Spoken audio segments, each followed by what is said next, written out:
আসসালামু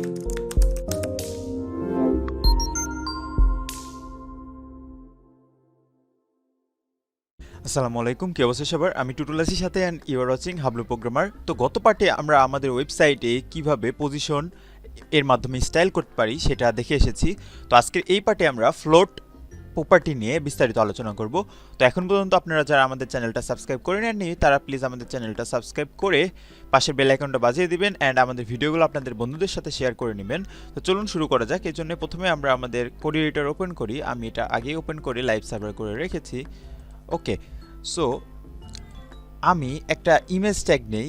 যেহেতু আমি ইমেজ ট্যাগ নিব, সো আমার একটা ইমেজ আগে থেকে কিন্তু সিলেক্ট করে নিতে হবে। সো আমি এই যে 05.png নামে একটা ইমেজ আগে থেকে সিলেক্ট করে রেখেছি।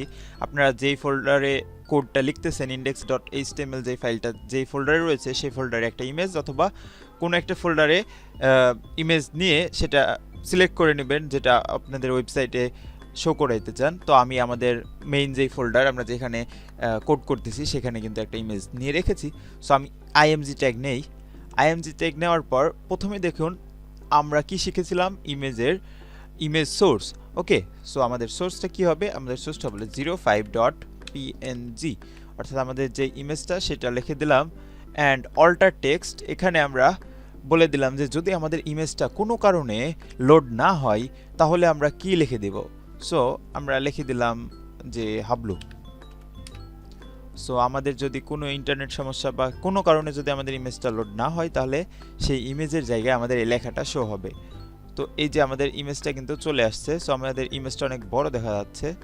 সো আমি এটার স্টাইল করে উইডথটা কমাই দেই। তো আমি এখানে আরও একটা ইমেজ ইউজ করব, এই জন্যে প্রথমে আমি এটার ক্লাস দিয়ে দিই।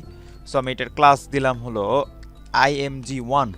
ওকে, তাহলে style.css এসে আমাদেরকে কি কল করতে হবে? ডট দিয়ে img1 দিয়ে সেকেন্ড ব্র্যাকেট স্টার্ট করে এটার উইথ আমাদেরকে সেট করে দিতে হবে। সো আমি উইথ দিয়ে দিলাম 400 পিক্সেল। তাহলে দেখা যাক কি হয়। ওকে, এটা ছোট হয়ে এসেছে। ওকে, সো আমরা যে ইমেজটা নিলাম সেই ইমেজটা কিন্তু শো করতেছে।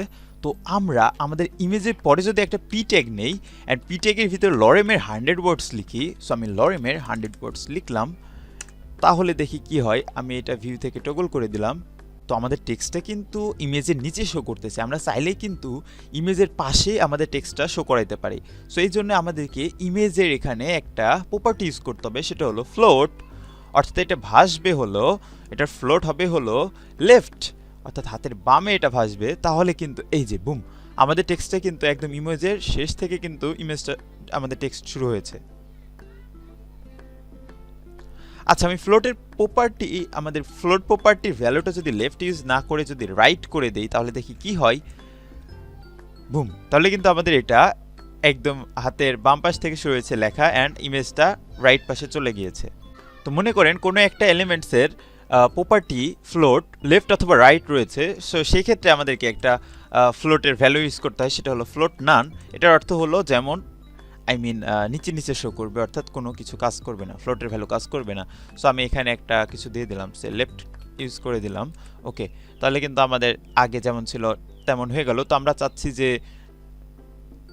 আমরা এখানে ফ্লোট লেফট না কেটে আমাদের এটা ক্লিয়ার করতে যাচ্ছি, অর্থাৎ নিচে নিচে শো করাতে যাচ্ছি। তো এই জন্য আমাদেরকে একটা প্রপার্টি ইউজ করতে হবে। সো আমরা কি নিচে নিয়ে যেতে যাচ্ছি? আমরা পি ট্যাগের এলিমেন্টসগুলোকে, লেখাগুলোকে নিচে নিয়ে যেতে যাচ্ছি। এই জন্য পি ট্যাগ সিলেক্ট করতে হবে অ্যান্ড এটা আমাদেরকে একটা প্রপার্টি ইউজ করতে হবে, সেটা হলো clear property. So clear property use করার পর আমাদের ফ্লোট যেই সাইডে রয়েছে সেটা লিখে দিতে হবে। আমাদের ফ্লোটটা যেহেতু লেফট সাইডে রয়েছে, সো আমাদেরকে লেফট লিখে দিতে হবে অ্যান্ড লেফট লিখে দেওয়ার পর দেখি কি হয়। এই যে আমাদের এটা কিন্তু নিচে চলে আসছে। সো আমাদের ইমেজটা যদি রাইট সাইডে ফ্লোট হইতো তাহলে দেখা যায় কি হয়। সো আমি এটা রাইট সাইডে করে দিলাম। ওকে, সো রাইট সাইডে করে দেওয়ার পরে কিন্তু এমন হবে। সো আমাদের ক্লিয়ার কি করতে হবে? আমাদের ক্লিয়ার করতে হবে হলো রাইট সাইড ক্লিয়ার করতে হবে। তো যেহেতু এটার ফ্লোট রাইট রয়েছে, সো আমাদের ক্লিয়ার কোথায় করতে হবে? আমাদের ক্লিয়ার কিন্তু রাইটে করতে হবে। ওকে, তাহলে কিন্তু আমাদের এটা এমন হয়ে গেল। তো ক্লিয়ারের কিন্তু আরও একটা ভ্যালু রয়েছে, সেটা হলো বোথ ভ্যালু। অর্থাৎ ফ্লোট যদি রাইট অ্যান্ড লেফটে থাকে তাহলে আমাদের বোথ ভ্যালু ইউজ করতে হয়। সো এইটা যদি আমি ঠিক মতো দেখাই তাহলে আমাদের যে ইমেজ ট্যাগটা ছিল, আমাদের যেই আমরা ইমেজটা নিয়েছিলাম এটা আমরা কপি করলাম, কপি করে নিচে আরেকটা ইমেজে পেস্ট করে দিলাম অ্যান্ড আমরা যেই সেকেন্ড ইমেজটা ছিল এটার ভ্যালুড ক্লাসটা আমরা ইমেজ 2 করে দিলাম অ্যান্ড আমরা আগে যে আমাদের ইমেজ 1 এর যে কোডটা ছিল সিএসএস কোড সেটা আবার এখানে পেস্ট করে এটা ইমেজ 2 করে দিলাম এন্ড এইটার ফ্লোট আমরা রাইট না করে এটার ফ্লোট আমরা লেফট করে দিলাম সো দেখা যাক তাহলে কি হয় ওকে সো লেফট করে দিলাম এন্ড রাইট করে দিলাম এন্ড আমরা যদি আমাদের ক্লিয়ারের ভ্যালুটা যদি ডিলিট করে দেই তাহলে কিন্তু আমাদের টেক্সটটা এই যে মাঝখানে শো করতেছে বাট আমরা বুঝতে পারতেছি না আমি যদি এটা বড় করি এই যে আমাদের হাতের বাম পাশে একটা পিকচার ডান পাশে একটা পিকচার এন্ড মাঝখানে আমাদের টেক্সটটা আসতেছে তো আমরা চাচ্ছি মাঝখান থেকে টেক্সট না এসে নিচ দিয়ে আসবে সো এইজন্য ক্লিয়ার আমাদেরকে বোথ করতে হবে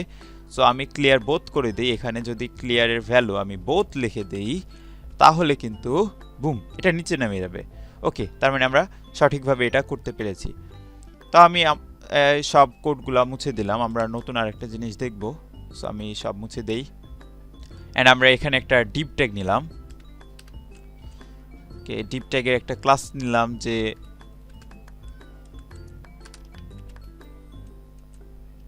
বক্স 1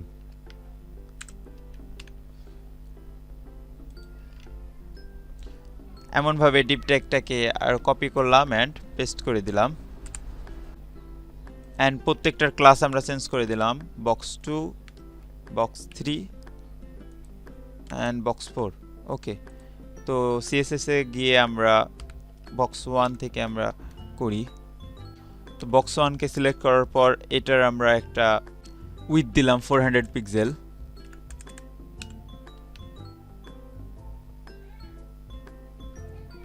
and height দিলাম 200 পিক্সেল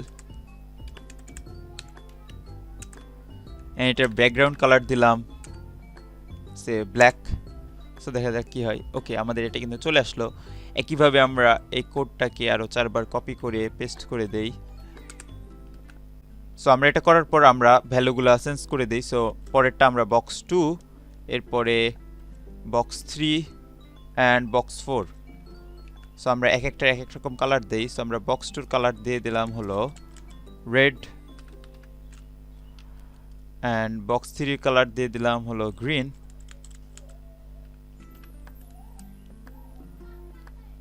এন্ড বক্স 4 এর কালার আমরা দিয়ে দিলাম হলো টমেটো ওকে সো আমাদের এই যে চারটা বক্স কিন্তু চলে আসলো তো এখন আমরা ইচ্ছা করলেই কিন্তু আমাদের এই বক্সগুলোকে যেহেতু এই বক্সগুলো যেহেতু আমাদের নিচে নিচে শো করতেছে আমরা চাইলে কিন্তু আমাদের এক লাইনে শো করাইতে পারি তো এই জন্য আমাদেরকে কি ইউজ করতে হবে এই জন্য আমাদেরকে একটা প্রপার্টি ইউজ করতে হবে সেটা হলো সো আমরা যদি ফ্লোট লেফট করে দেই তাহলে কিন্তু সবগুলা একবারে এক লাইনে শো করবে সো এই জন্য আমাদেরকে আমাদের কিসের ভ্যালুর ভিতরে এগুলো রয়েছে আমাদের এটা কিন্তু ডিভ এর ভ্যালুর ভিতরে রয়েছে সো আমি ডিভটা সিলেক্ট করে সেকেন্ড ব্র্যাকেট দিয়ে যদি এটার